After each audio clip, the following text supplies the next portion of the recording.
Hello and welcome. My name is Ben Hales and this is my first video for PokerVIP. So let me extend a really warm greeting to everybody listening. I am a poker coach of 10 years and during that time I've become more and more focused on the way that people approach hands at a very broad level. So trying to improve people's thought processes to help them become better players. And it's with that in mind that I'd like to introduce you to the 6 postflop scenarios. The 6 postflop scenarios represent an alternative way of viewing postflop play. So when you're navigating through a hand postflop, you know which of these 6 pieces you're involved with. And that's a really powerful thing. It can really help you to navigate your way through a hand, to know which betting lines to be focused on. So that's what we're trying to achieve here. It's a streamlined vision of post-flop play. It's a way of making a little bit more order out of the chaos. This video will be suitable for all levels of players, but you will need an understanding of the betting structure in No Limit Hold'em and also of position and relative position. What I'm trying to do in this video is to introduce the 6 post-flop scenarios, show you what they are so you can recognize them, and then explain why this may be of benefit to you. There will be players who have super thought processes already that are working just fine, and this could be an imposition on them. But for a lot of you, this may be a very welcome way of simplifying post-flop play for you. In my book, Postflop, I talk about the 12 post-flop dimensions, which are listed here. And the 6 post-flop scenarios are going to be making use of and combining numbers 3 and 6 and helping with number 12. So position and the betting history. These are the 6 basic post-flop scenarios. And you'll notice PS1, PS2 and PS3 are all when you are the pre-flop aggressor. And PS4 through to PS6 are when you're the pre-flop defender. Okay, so next you'll want to work out whether you are in or out of position. And if you're out of position, then you're going to be in PS3 or PS6.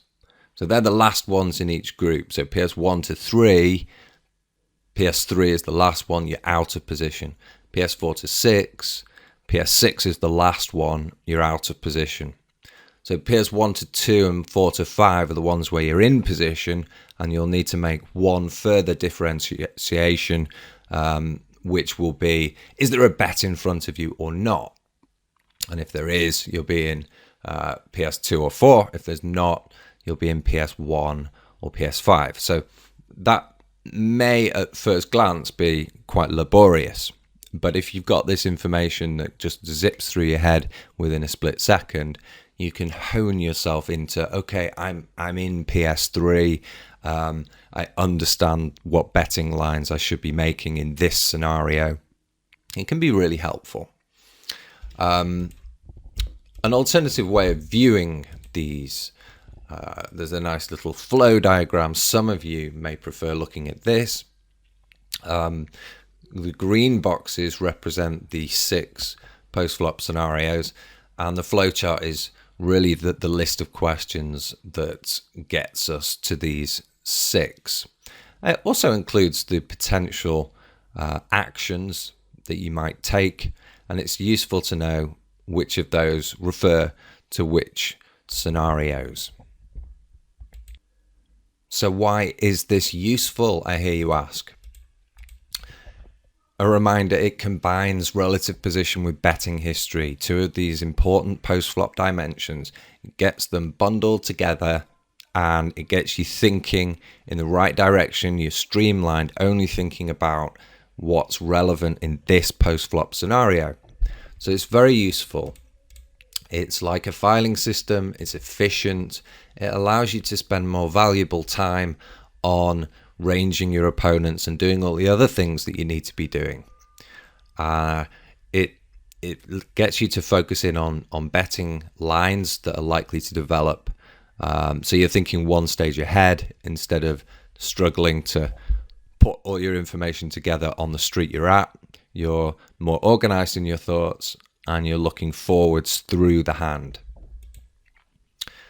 I put at the bottom, it is not a substitute for range thinking. Very important indeed. This is, if anything, it's allowing you more time to focus on such a difficult task as ranging your opponent.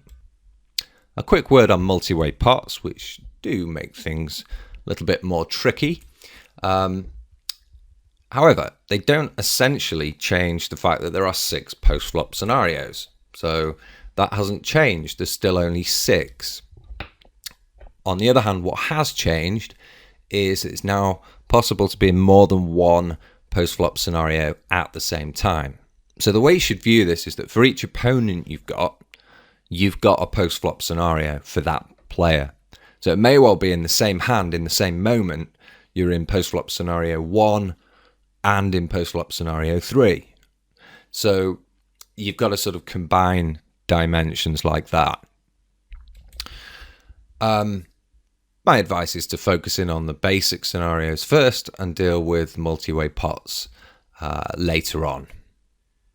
3-bet pots and limped pots don't affect this much. You're going to be either the aggressor or the defender, and that's all you need to think about with regard to which post-flop scenario you are in.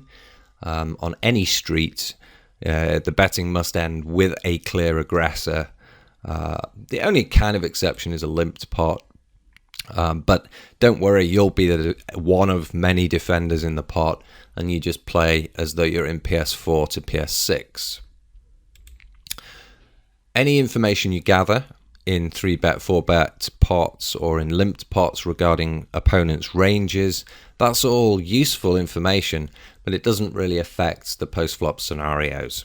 Now I'd like to touch on each of the post-flop scenarios in turn, starting with the first one. The first one is the strongest of all the post-flop scenarios. You're in position, you're the raiser, your opponent's shown weakness by just calling pre-flop and then checking on the flop. So in this spot, you've got really strong fold equity, you're in position throughout, and you should be c-betting really high percentages. In order to maximize your fold equity, there may be a few spots where you want to have a check back range, but in general, it's the one you're going to recognize the easiest. It's the one you're aiming to be in as often as possible. Post-flop scenario 2, you are in the same spot, except there's been a donk bet on the flop. Probably a donk bet. There's been a lead-out bet at any rate, and this is a really good spot to be in. The defender's range is really critical to how you progress in the hand and which betting line you choose to take. I'm not going to spend a long time talking about donk betting ranges, but I would say note the size of the donk bet, because small donk bets tend to have much wider ranges and larger donk bets tend to be more constricted to top pair and plus. So you can be a little bit more fold happy against large donk bets. Small donk bets need further investigation. In PS2, you are going to be choosing from all 3 options. Raising, folding, and calling are going to be appropriate at various times. So just keep an eye out for what that donk bet means, because that's the driving force and it's going to determine what your equity is like in the hand. Post-flop scenario 3. This is the one where we're still the aggressor, so that's good, but we're out of position, and that's bad. So it's still a good scenario to be in. You can easily get negged out when you're out of position, but you should stay positive because you've got a lot of fold equity still. And if you make a continuation bet, you're still going to get enough folds to make this a profitable situation most of the time. I do recommend building a range of hands that you're prepared to take a risk with and check raise. So some genuine hands, and then some more semi-genuine hands with bluffs, semi-bluffs attached to the range. So you're keeping your opponent guessing a little bit with your really strong check raise move, as opposed to the lead out bet. And my advice is to avoid check calling too often. So there are obviously certain spots you're going to prefer check calling with, and that's great. But don't do it too often, because it is a more negative betting line, and you are the aggressor, and you want to continue to represent a strong hand. And once you start check calling, you start to your range starts to come down to the medium part of your range, and your opponent is less likely to give you credit for a very strong hand. Postflop scenario 4 is the one where you're defending in position and your opponent c-bets. First point I want to make is that whenever you're defending, that's not great. And so although you've got position, the momentum in the hand isn't great. You've not got the immediate fold equity. You're going to be thinking about folding, especially on flops which you've not connected with.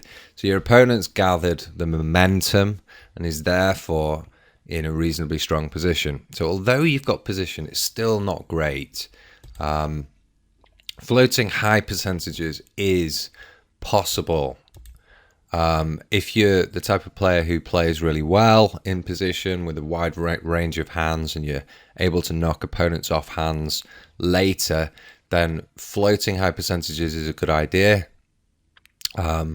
But in general, you're going to need all three options open. Sometimes it is right to fold. Sometimes you're going to want to choose raise. And then calling, you may have quite a large calling range. See what the opponent does on the turn. PS5 is stronger than PS4. You're now facing the same scenario, but when your opponent actually doesn't c-bet, he may be lining up a check raise, but he hasn't led out at the flop. So definitely a decent spot to be in, because you've got position and your opponent has slowed down. So by betting, you generate immediate fold equity, which is of course gold, and therefore betting is usually the right play. Bet often, beware of check raises. That's nicely succinct. That's the main advice in PS5. PS6 is the last one. You are in all sorts of trouble in PS6. It's not a good spot. Defending the hand out of position. Most players struggle to make money in this spot unless you're playing a really narrow range, which I recommend. You don't want to be being involved in PS6 too often with marginal hands. They just don't make money. So when you are stuck in this scenario, generally start with a check and don't lead out with donk bets too often. Build a donk betting range by all means. That's a good idea. But it shouldn't be too large. You don't want to build pots up out of position. So check raising is another range you should build. And so you're going to be folding a lot of hands check folding, but you need to be able to defend this spot, and you need to have scenarios, spots where, I think he's missed that. Let's try a check raise, and so have an idea as to what types of situations you're going to check raise and what types you're going to donk bet, and that will help you to navigate your way through post-flop scenario 6. Okay, a very quick extra word on multi-way pots. I'm going to reveal the entire slide for you because we have covered most of these points, but just a reminder, when you're assigning your scenario for each opponent, make sure you're thinking that you're either in PS1 to 3 as the aggressor, or you're in PS4 to 6 as the defender, and you can't be in a mishmash of the two. So let's remind ourselves of why we are doing this boxing up and labeling process. We are streamlining our thought processes to make them more efficient. We may save ourselves 1 second or less than 1 second every time we analyze a post-flop scenario, and we may make ourselves slightly more efficient or slightly more likely to arrive at a good solution to the problem in front of us. And that little edge is worth gold. So that's why we're doing this. PS1 to PS6 is just one way of compartmentalization, which is just an excuse to get a nice long word on the PowerPoint.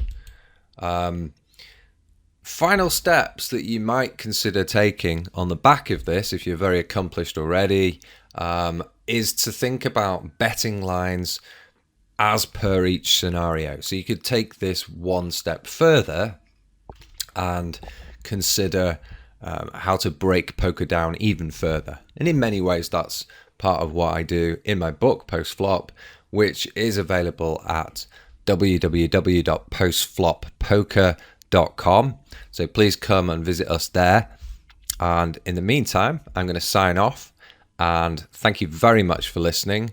My name is Ben Hales, and this was my first video for PokerVIP. Thanks for listening.